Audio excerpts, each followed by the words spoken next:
রোজা রেখে এই দোয়াটা যদি মাত্র 10 বার 2 রাকাত নামাজের সেজদায় আপনি পড়তে পারেন, এই দুনিয়ার এমন কোনো চাওয়া নাই যেটা আল্লাহ তাআলা আপনার জন্য কবুল করবেন না। আপনি মনে মনে যা চাইছেন সবকিছুই আল্লাহ তাআলা আপনাকে দিয়ে দিবে। অনেকে বলবেন যে হুজুর এমন কোনো দোয়া আছে নাকি? দেখেন, এই দোয়াটা সূরাতুল বাকারার মধ্যে আয়াত হিসেবে নাজিল হয়েছে। বুখারী শরীফের 4522 নম্বর হাদিসের মধ্যে আল্লাহর নবী নিজে বলেছেন, তোমরা তোমাদের দুনিয়াতে কোনো কিছু চাইতে মনে চাইলে এই দোয়াটা কইরো। আপনি ঋণগ্রস্ত হয়ে বসে আছেন, আপনার টাকার অভাব, এই রমজান মাস চলতেছে, ভালো বাজার করতে পারতেছেন না, রমজান মাস চলতেছেন, আব্বা আম্মাকে কাপড় কিনে দিতে পারতেছেন না, ফ্যামিলির বিভিন্ন দৈন্য দশার মধ্যে আপনি ক্ষতিগ্রস্ত হচ্ছেন। আমি বলি প্রচেষ্টা আপনাকে করতে হবে, পাশাপাশি দোয়ার মাধ্যমে আল্লাহর কাছ থেকে সাহায্য চাইতে হবে। নবীজি সাল্লাল্লাহু আলাইহি ওয়াসাল্লাম যেটা প্রচেষ্টার মাধ্যমে করেছেন, আবার সেটা দোয়ার মাধ্যমে তিনি হাসিল করেছেন। তাহলে বোঝা যায় প্রচেষ্টা বা কাজ এবং দোয়া এই দুইটা সমন্বয় করে যখন হবে, নিশ্চয়ই আল্লাহ তাআলা ওই ফ্যামিলির মধ্যে ওই ব্যক্তির জন্য বারাকা এনে দিবে। তাহলে রমজান মাসে এই দোয়াটা করলে কি লাভ হবে?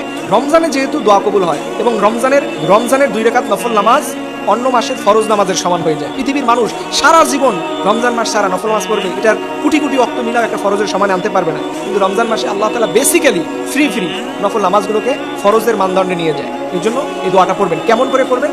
2 রাকাত নামাজে যখন আপনি সেজদার মধ্যে লুটিয়ে পড়বেন, সুবহানা রাব্বিয়াল আলা, সুবহানা রাব্বিয়াল আলা, সুবহানা রাব্বিয়াল আলা, এটা 3 বার 5 বার পড়ার পরেই আপনি 2 রাকাত নামাজের সেজদায় পড়েই আপনি আল্লাহকে বলবেন, রব্বানা আতিনা ফিদ দুনিয়া হাসানাতাও ওয়া ফিল আখিরাতি হাসানাতাও ওয়া কিনা আযাবান নার। রব্বানা আতিনা ফিদ দুনিয়া, আল্লাহ দুনিয়ার কি কল্যাণ আছে সেগুলো আমারে দেন। দুনিয়ার কল্যাণ হচ্ছে আপনার ভালো একটা স্ত্রী, ভালো সুসন্তান, টাকা পয়সা, আপনার সুন্দর একটা আবাসন ব্যবস্থা, আপনার পার্সোনাল একটা গাড়ি, এটা হচ্ছে দুনিয়ার কল্যাণ। এইগুলো আপনি আল্লাহর কাছ থেকে চেয়ে নেবেন। প্রিয় ভাইরা, আমরা অনেক সময় মনে করি আল্লাহর কাছে চাইলে কি দিবে। আপনি চেষ্টা করুন।